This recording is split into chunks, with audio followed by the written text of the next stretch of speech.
Hi bakers, I'm Sally, and today I'm going to show you a few different ways to freeze homemade cinnamon rolls so you can make them ahead of time and then enjoy warm rolls whenever you want them. My team and I have tested multiple ways of freezing cinnamon rolls at different steps of the process, and the methods I'll show you today give the best results. These methods work for all of my homemade sweet roll recipes, whether you're making classic cinnamon rolls or one of my variations like chocolate rolls or orange rolls. Let's get started.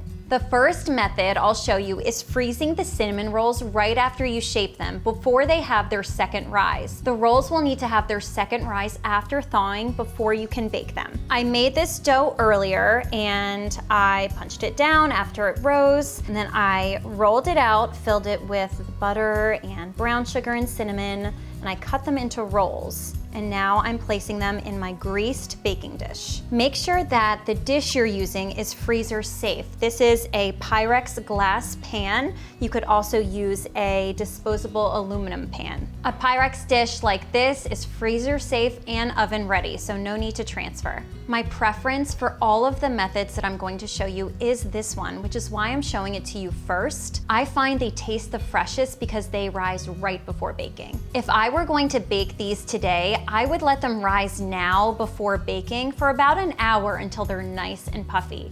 But instead, I'm going to cover the pan with a layer of plastic wrap, followed by a layer of foil for extra protection in the freezer. I'm going to label the foil with the name, date, and instructions for what to do after freezing.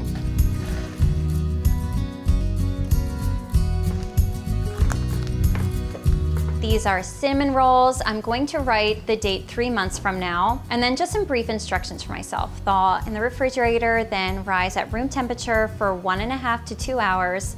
And for the directions for baking, bake at 350 Fahrenheit for 25 to 30 minutes.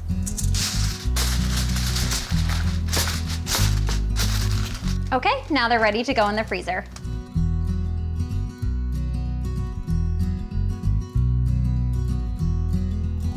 This is a pan of shaped rolls that I already had frozen. Last night I moved them from the freezer to the refrigerator to thaw. Now they need to sit at room temperature for a couple hours to rise before baking. Unbaked rolls that have been frozen take longer to rise than if you just freshly made them because they've been thawing in the refrigerator overnight, and the dough is much colder than it would be if you were making them fresh. Once they've risen, bake them per the instructions.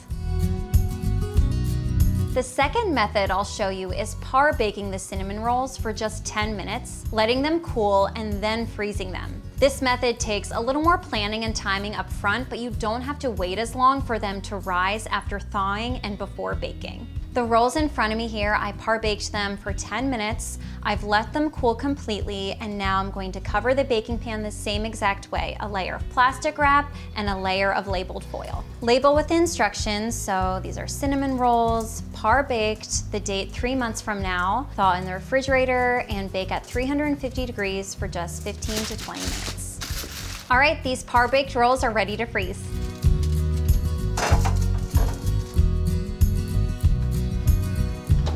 This is a pan of par-baked rolls which I froze, and then last night I let them thaw in the refrigerator. Now I will let these rest at room temperature for about a half an hour while the oven preheats. Then I can finish baking them, which takes 15 to 20 minutes.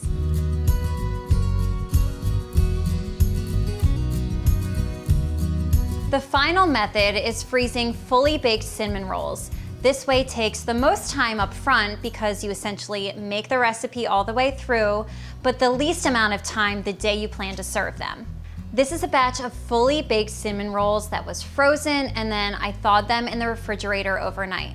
Just like with the par-baked version, let them sit at room temperature for about a half an hour while the oven preheats. Remove the foil and plastic wrap, and then loosely recover the rolls and bake at 350 degrees for just about 20 minutes or until warmed through. The foil is important for reheating so the cinnamon rolls retain their moisture and don't get too brown on top. No matter which method you choose, it's always best to make the icing the day you plan to serve them. And you can do this as the rolls bake or reheat. Icing tastes and looks much better when fresh. I hope this video has been helpful. It's convenient having various options for freezing cinnamon rolls because you can choose which method works for your schedule.